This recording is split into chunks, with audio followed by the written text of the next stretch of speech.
সিলেটের শিশু ফাহিমাকে এই কুলাঙ্গার কিভাবে দুনিয়ার থেকে বিদায় করে দিলে তার মুখ থেকেই শুনো। তখন আমার 10টা 10:30 দেখি আমি মেয়েটারে দুইটা সিগারেট আনাইছি।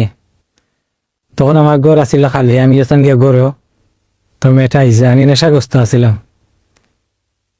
আমি তো ইয়াবা খাই, আমি নেশাগ্রস্ত আছিলাম।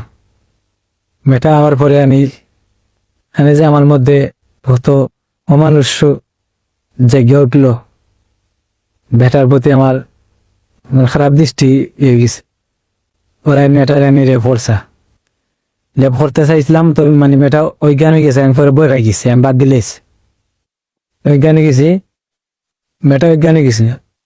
পরে আমি বই খাইয়া মানে মেয়েটারে আমি গোলাঠি আমার গোলাঠিয়া দিয়ে মাইরে দিছি।